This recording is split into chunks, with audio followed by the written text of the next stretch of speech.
Assalamualaikum warahmatullahi wabarakatuh. Perkenalkan, nama saya Raffian Nopalaska dengan NIM 23010202609. Saya berasal dari Prodi Manajemen. Dalam video kali ini, saya memilih tema nomor 11, yaitu dengan tema naturalisasi yang orisinil atau naturalisasi demi strategi juara. Nah, kenapa sih saya memilih tema nomor 11?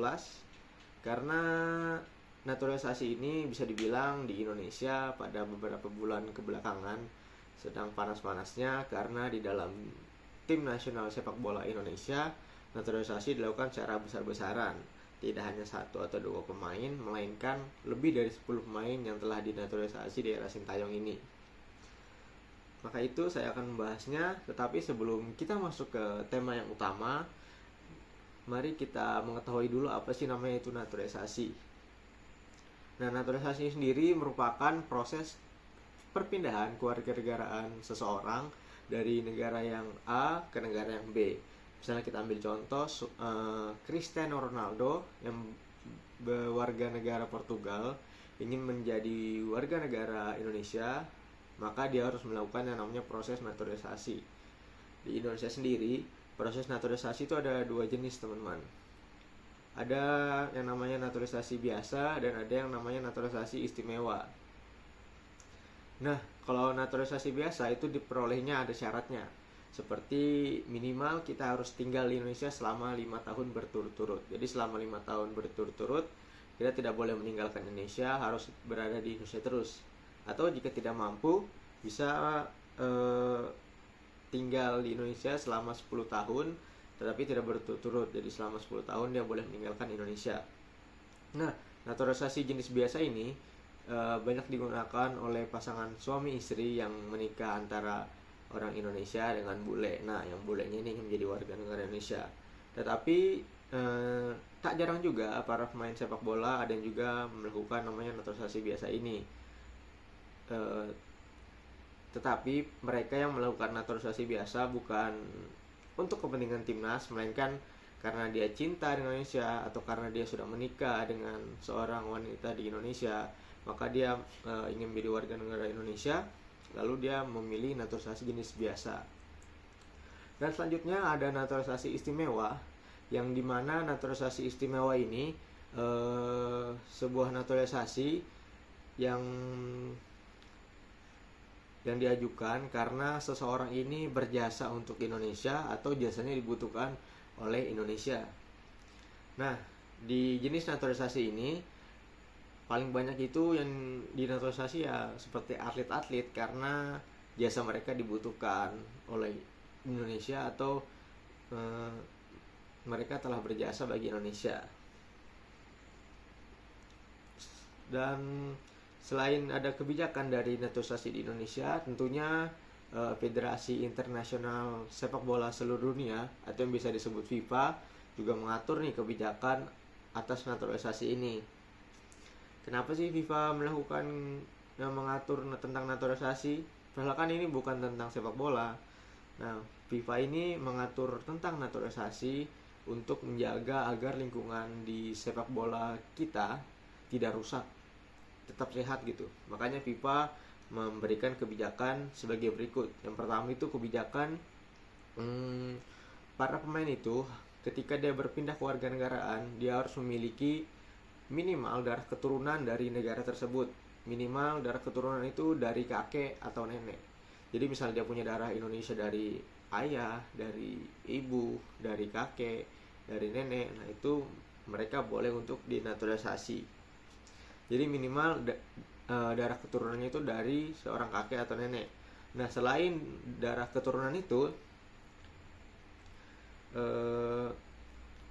misalnya suatu pemain ini dia sudah dinaturalisasi, tetapi ketika dia di negara sebelumnya sudah bermain 3 kali untuk tim nasional seniornya di level senior di negara yang lama, dan ketika dia sudah berpindah ke negara yang baru, dia tidak boleh bermain untuk tim nasional di negara yang baru, karena pada saat di negara yang lama dia sudah bermain sebanyak 3 kali di level timnas seniornya. Lain halnya jika dia bermain lebih dari 3 kali, tetapi bukan di level senior, di level kelompok umur seperti U19, U17, U20, U23 itu masih boleh untuk bermain ketika dia sudah berpindah kewarganegaraannya. Mungkin dari pengertian dan peraturan dari FIFA dan peraturan kewarganegaraan perpindahan dari Indonesia, mari kita mungkin masuk kepada sejarah naturalisasi di Indonesia. Nah, naturalisasi di Indonesia ini sudah ada sejak lama, bahkan sejak nama kita masih Hindia Belanda, naturalisasi ini sudah dilakukan. Setelah saya membaca artikel untuk literasi bahan untuk membuat video ini, saya menemukan satu nama pemain pertama yang dinaturalisasi oleh Indonesia. Namun pada saat itu nama kita masih Hindia Belanda, bukan Indonesia. Dan pemain itu bernama Van der Veen. Van der Veen ini merupakan seorang Belanda yang menjadi warga negara Indonesia dan berposisi sebagai kiper. Menurut artikel yang saya baca, Van der Veen ini memiliki penampilan yang istimewa. Tetapi dia tidak lama di Indonesia karena dia pada beberapa tahun dia sempat diusir karena ada gerakan yang namanya anti Belanda. Jadi dia terusir dari Indonesia dan dia harus balik ke Belanda. Nah, mungkin saya akan memberikan beberapa nama naturalisasi di era-era sebelum Sintayong. Ada yang namanya naturalisasi biasa juga, ada yang naturalisasi istimewa. Mungkin dari naturalisasi istimewa dulu. Ada dua pemain dari Borneo FC Samarinda yang merupakan klub asal Samarinda, yaitu ada Stefano Lillipali dan Diego Michel. Stefano Lillipali memiliki darah Indonesia dari sang ayah yang berasal dari Maluku, dan Diego Michel memiliki darah Indonesia dari sang ayah yang berasal dari Indonesia dan memiliki darah Indonesia dari sang ayah. Selanjutnya ada Sergio Van Dijk, mantan pemain dari Persib Bandung. Sergio Van Dijk sendiri memiliki darah Indonesia dari sang ibu. Selanjutnya ada Irfan Bahdim. Nah, Irfan Bahdim ini merupakan pemain naturalisasi yang memiliki tampang cukup tampan. Dan Irfan Bahdim sendiri memiliki darah keturunan Indonesia dari sang ayah yang berasal dari Malang. Dan yang terakhir untuk jenis naturalisasi istimewa ada Rafael Maitimo. Nah, Rafael Maitimo ini memiliki darah Indonesia dari sang kakek yang berasal dari Bukit Tinggi. Dan untuk yang naturalisasi biasa ini ada yang namanya Cristiano Gonzalez. Siapa sih yang nggak tahu itu Gonzalez? Gonzalez merupakan seorang striker yang ketika di liga lokal sangat ganas dan dia bermain untuk Arema di Malang. Dan Cristiano Gonzalez ini awalnya dia bukan warga negara Indonesia, tetapi dia warga negara Uruguay. Lalu dia sudah lama bermain untuk tim Arema dan dia juga menikah dengan orang Indonesia. Lalu dia dinaturalisasi melalui naturalisasi biasa dan dia sempat juga bermain untuk timnas dan merupakan salah satu striker yang tajam yang sempat dimiliki oleh timnas nasional Indonesia. Selanjutnya ada Greg Nwokolo. Dia merupakan yang awalnya negara Nigeria dan berubah menjadi warga negara Indonesia. Selanjutnya ada Osas Marvelusaha, sama seperti Greg Nwokolo, berasal dari negara Nigeria. Tetapi untuk Osas Saha ini, dia dinaturalisasi bukan untuk kepentingan timnas, melainkan untuk kepentingan klub. Selanjutnya ada Ilyas Pasojevic, seorang penyerang yang sempat bermain di era Sintayong. Tetapi karena umurnya sudah tidak lagi muda, jadi dia sudah tidak lagi dipanggil oleh Sintayong. Spaso sendiri berasal dari negara Montenegro dan dia lalu berubah menjadi warga negara Indonesia. Selanjutnya ada Bio Paulin. Bio Paulin ini merupakan bek berasal dari Kamerun dan dia sudah lama bermain untuk Persipura.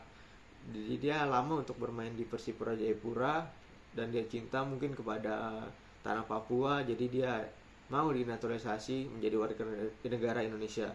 Dan Bio Paulin sendiri, kalau tidak salah, dia pada saat ini dia menjadi anggota DPR di Papua sana karena dia ingin mengabdi kepada Papua yang telah membesarkan namanya sampai sekarang ini.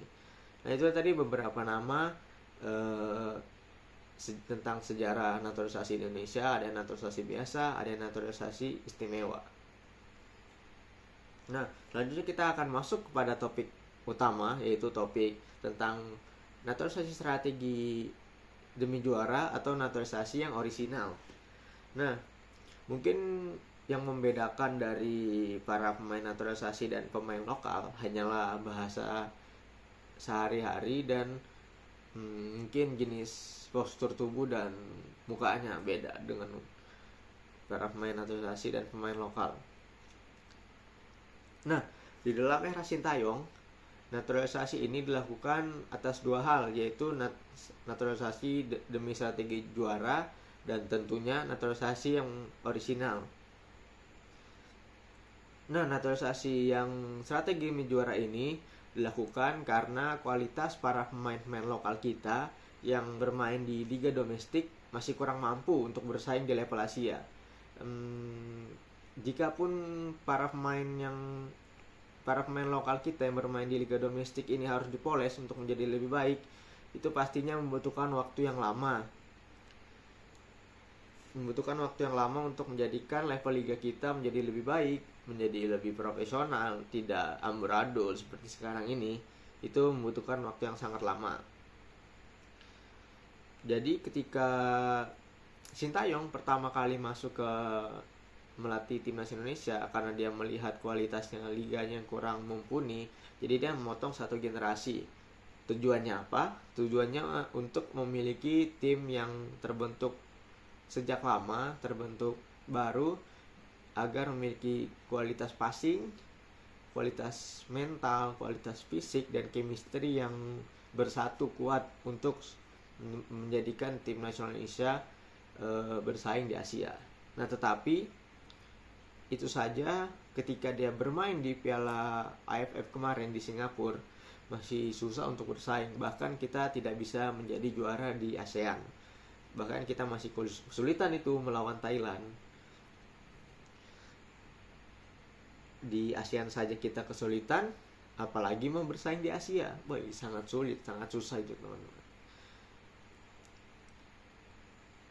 Nah, maka dari itu Sintayong ini melakukan naturalisasi agar tim kita makin kokoh, agar tim kita makin kuat. Nah, naturalisasinya ada beberapa jenis, ada juga yang jangka panjang, ada yang jangka pendek untuk meraih suatu juara. Nah, tetapi tidak hanya naturalisasi saja untuk strategi tim juara. Di era Sintayong ini semua naturalisasi dilakukan berdasarkan naturalisasi yang orisinil, yaitu naturalisasi yang memiliki darah keturunan Indonesia. Bahkan Sintayong ini mempunyai standar, yaitu harus merekrut pemain yang memiliki darah keturunan. Jadi dia tidak mau asal-asal merekrut jika tidak mempunyai garis keturunan. Garis keturunannya itu yang seperti disebutkan di awal tadi, ada harus dari minimal kakek atau nenek yang memiliki garis keturunan Indonesia. Saya juga pernah sempat nonton podcast gitu beberapa bulan kebelakangan. Podcastnya di channel Arya Sinulinga, merupakan orang dari PSSI, dan beliau juga yang mengurus naturalisasi. Dan beliau podcast bersama Bapak Hasan Abdul Ghani yang merupakan pengurus naturalisasi di awal-awal naturalisasi ini di era Sintayong. Nah, dalam podcast itu disebutkan bahwa Sintayong pernah menemukan salah satu pemain yang memiliki kualitas, memiliki potensi untuk menjadi pemain hebat. Tetapi ketika pihak keluarganya diminta untuk menunjukkan bahwa ia memiliki darah keturunan Indonesia, dan keluarganya tersebut tidak bisa untuk memenuhi permintaan Sintayong itu. Jadi keluarganya tidak bisa untuk menunjukkan dokumen yang menunjukkan bahwa dia memiliki darah garis keturunan Indonesia. Karena dari pihak keluarganya tidak bisa menunjukkan bahwa ia memiliki garis keturunan dari Indonesia, maka Sintayong tidak jadi untuk menaturalisasi pemain itu, meskipun pemain itu memiliki kualitas yang bagus, memiliki potensi untuk bersaing di masa depan nanti. Nah, perbedaan timnas era Sintayong dan era-era sebelum Sintayong, perbedaannya itu mungkin dari segi pemain naturalisasinya ya. Ketika di era Sintayong ini, naturalisasi ini dilakukan secara dengan orisinil dan dilakukan dengan untuk strategi demi juara. Berbeda halnya dengan naturalisasi sebelum era Sintayong, yang dimana kebanyakan naturalisasi ini dilakukan untuk kepentingan strategi klub, untuk kepentingan klub, bukan untuk kepentingan tim nasional Indonesia. Mungkin itu sebuah perbedaan di mana naturalisasi zaman sekarang di era Sintayong dan naturalisasi sebelum era Sintayong. Mungkin selanjutnya saya akan memberitahu para pemain-pemain yang telah dinaturalisasi di era Sintayong ini memiliki darah dari mana saja, dan saya juga akan memaparkan jiwa-jiwa nasionalisme yang telah ditunjukkan oleh para pemain ini, tapi tidak semuanya, yang hanya saya tahu-tahu saja yang akan saya paparkan. Yang pertama, ada seorang goalkeeper yang bermain untuk klub di Liga Amerika. Dia juga sempat menepis tendangan dari Lionel Messi ketika bermain, yaitu ada Martin Paes. Martin Paes sendiri memiliki darah keturunan Indonesia dari sang nenek yang berasal dari Kediri. Nah, mungkin kalau dilihat dari jiwa nasionalismenya, Martin Paes ini dibilang sangat oke ya. Karena pada saat perpindahannya, ketika dia sudah resmi untuk menjadi warga negara Indonesia, tapi dia masih belum bisa untuk bermain untuk timnas Indonesia karena masih ada suatu permasalahan yang harus diurus, dan itu pun masih belum pasti apakah dia bisa bermain atau tidak untuk negara Indonesia. Tetapi dia sudah mau duluan untuk dinaturalisasi. Itu bisa kita lihat ya, dari situ dia jiwa nasionalismenya sudah keluar meskipun dia belum pasti bisa untuk bermain untuk timnas nasional Indonesia. Nah, selanjutnya ada Elkan Bagot. Elkan Bagot sendiri sebenarnya bukan pemain naturalisasi ya. Elkan Bagot sendiri ketika dia umur 17, dia memilih untuk memiliki paspor Indonesia. Jadi Elkan Bagot ini bukan pemain yang berpindah kewarganegaraan, tetapi ketika dia umur 17, dia memilih kewarganegaranya Indonesia. Elkan Bagot sendiri lahir di Thailand dan memiliki darah Indonesia dari sang ibu. Ibu Elkan Bagot berasal dari Jakarta. Elkan Bagot sendiri merupakan para pemain naturalisasi di era awal-awal, jadi bisa dibilang Elkan Bagot ini merupakan pionir lah, merupakan pemain pertama yang dinaturalisasi di era Sintayong. Selanjutnya ada Jordi Amat. Jordi Amat ini seorang bek yang telah malang melintang di Liga Eropa. Jordi Amat sendiri pernah bermain melawan Lionel Messi dan Barcelona. Selanjutnya pernah bermain melawan Cristiano Ronaldo dan Real Madrid. Sangat hebat sekali pengalaman yang telah dimiliki oleh Jordi Amat sendiri. Nah, Jordi Amat sendiri memiliki darah Indonesia dari sang nenek yang berasal dari Makassar. Jordi Amat sendiri ketika bermain untuk Indonesia, dia pernah terkena hidungnya patah karena membela timnas Indonesia. Dia sangat diacungi jempol untuk jiwa-jiwa nasionalismenya karena dia mau fight untuk timnas Indonesia, untuk negara Indonesia. Selanjutnya ada Jay Itzes.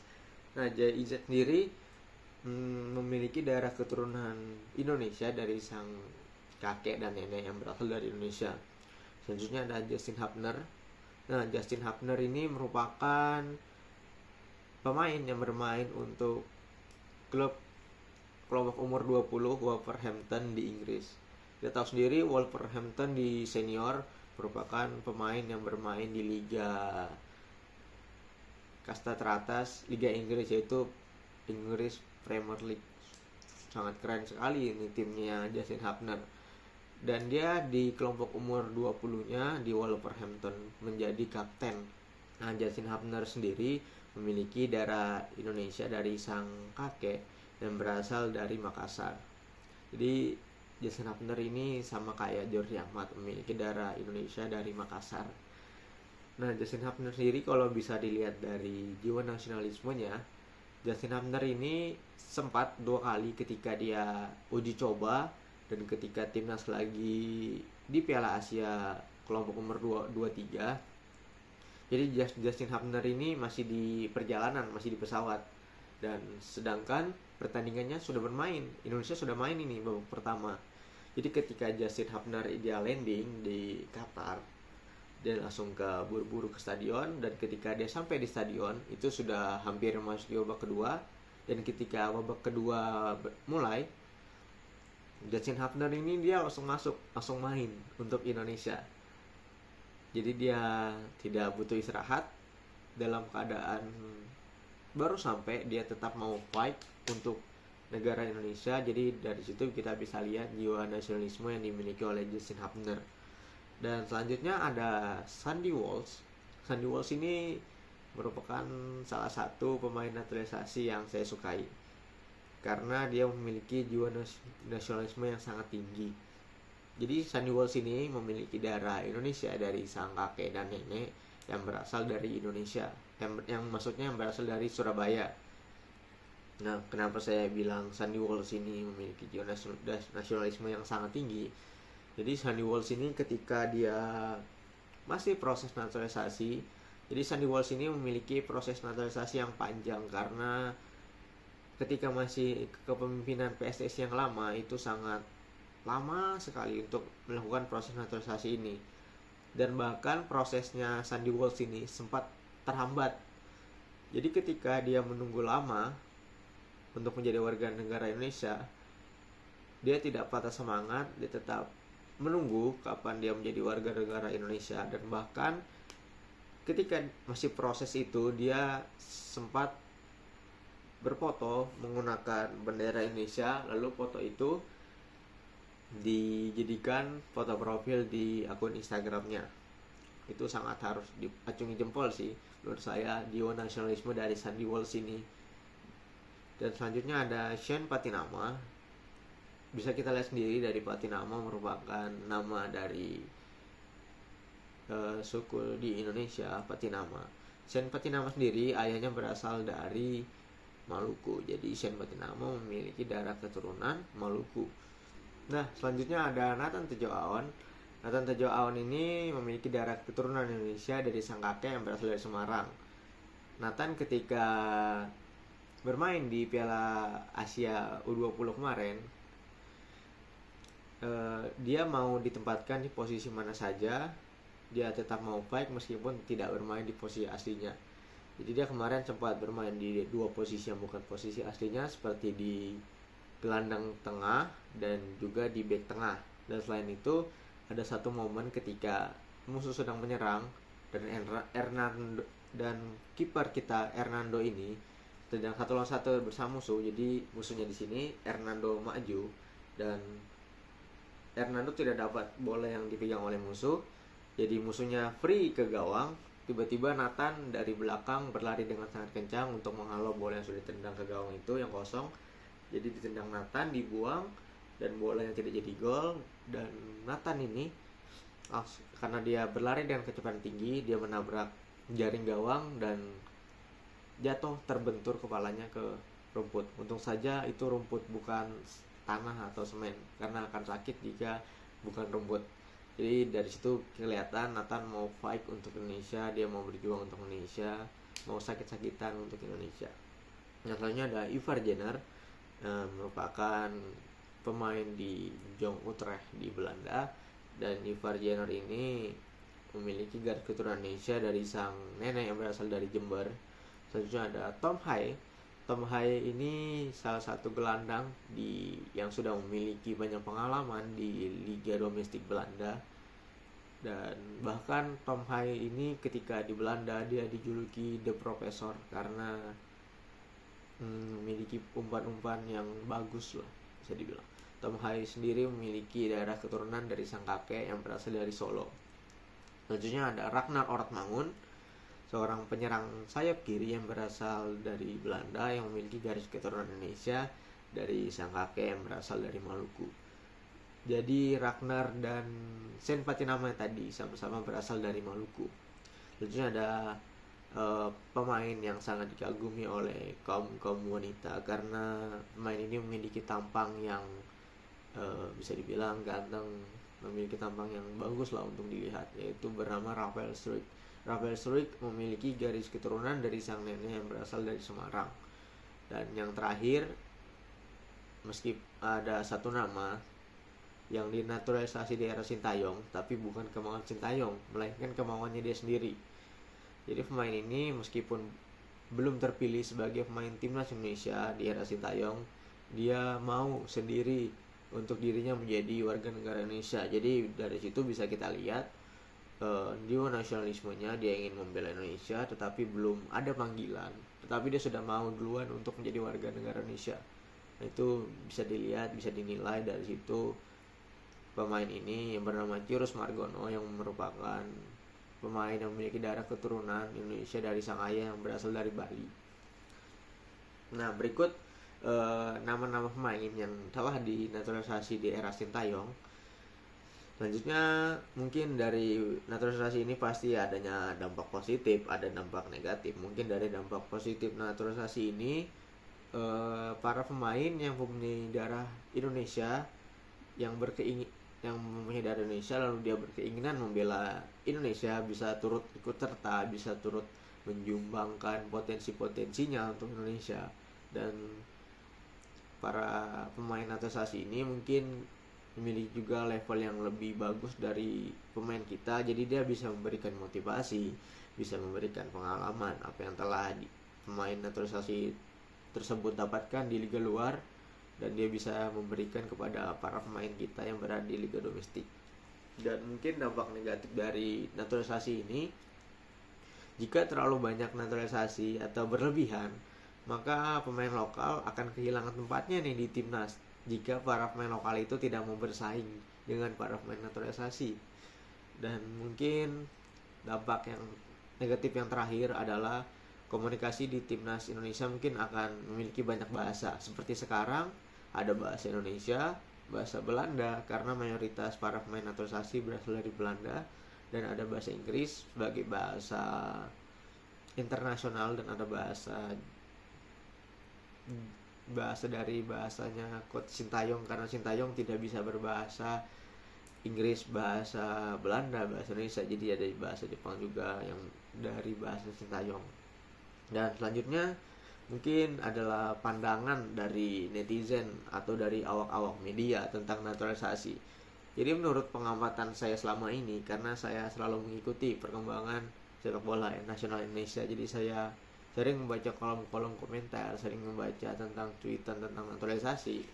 Nah, di era Sintayong, naturalisasi ini selalu mendapatkan respon positif dari para netizen di Indonesia.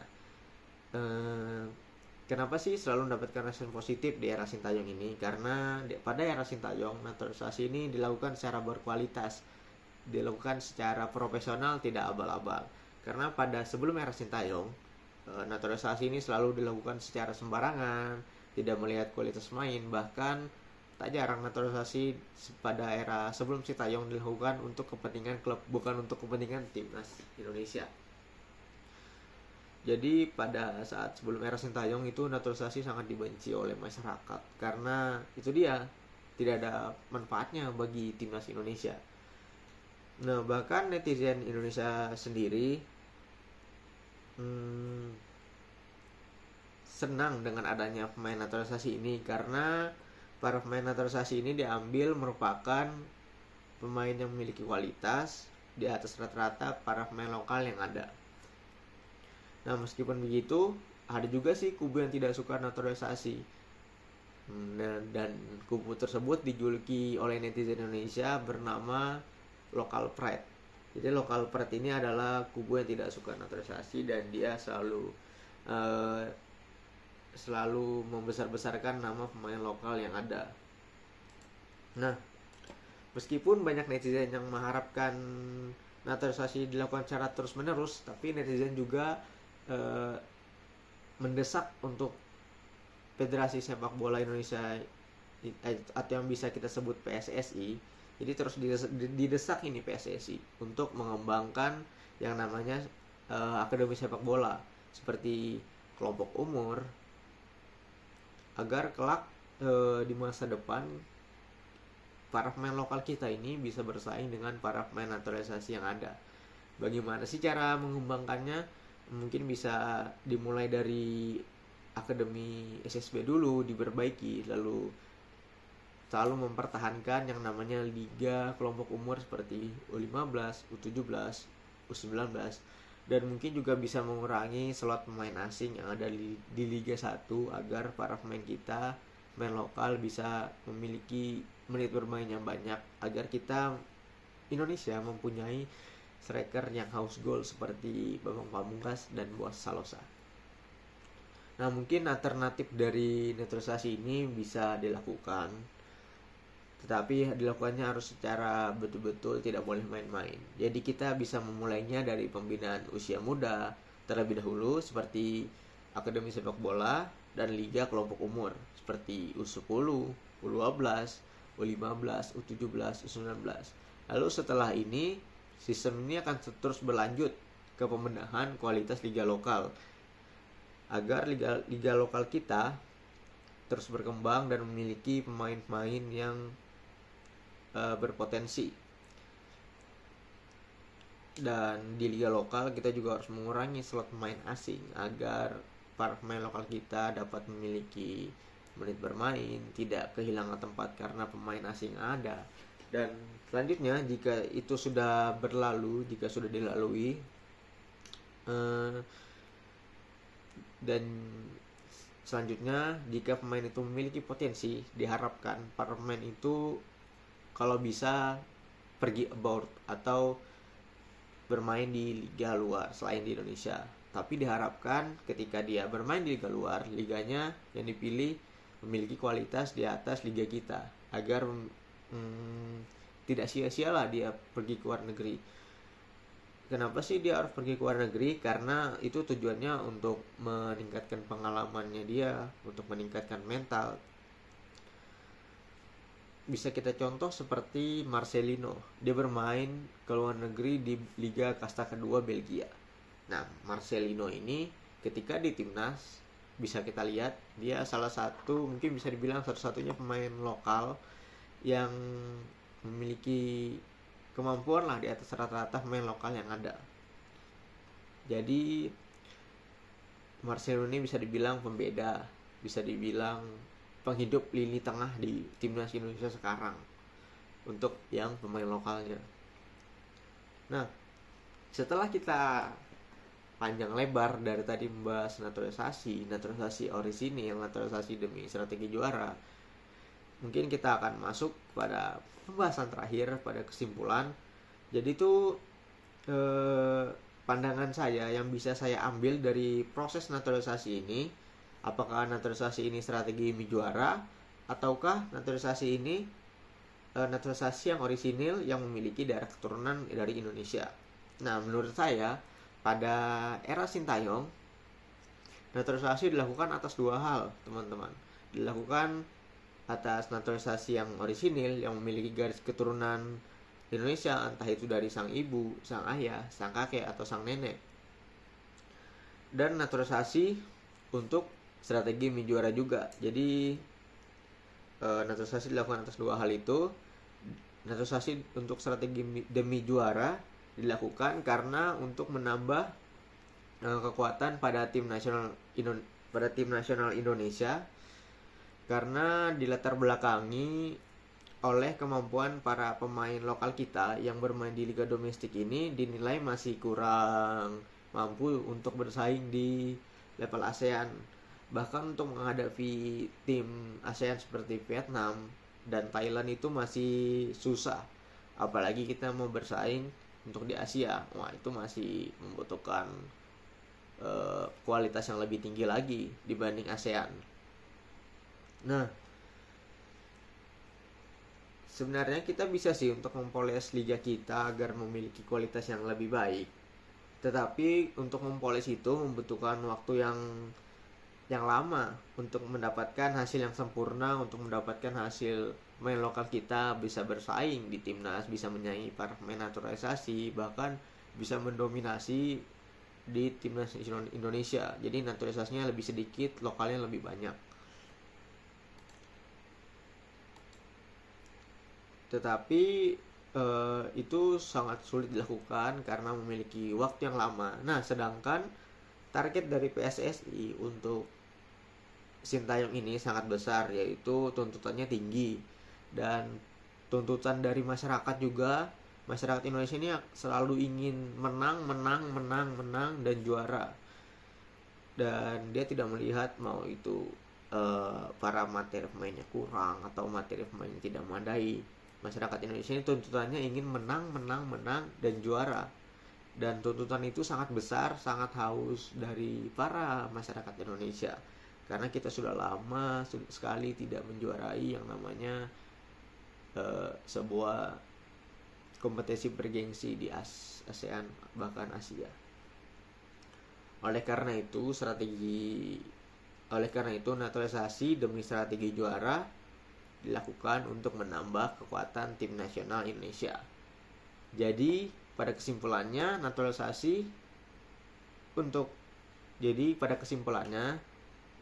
yang dilakukan di tim nasional Indonesia ini berdasarkan naturalisasi yang orisinil, karena keharusan untuk para pemain itu memiliki gas keturunan Indonesia, dan naturalisasi ini juga dibarengi untuk strategi demi juara yang dibarengi dengan keharusannya para pemain itu memiliki garis keturunan Indonesia, yaitu naturalisasi yang orisinil. Oke, sekian mungkin pembahasan tentang naturalisasi yang orisinil atau naturalisasi demi strategi juara.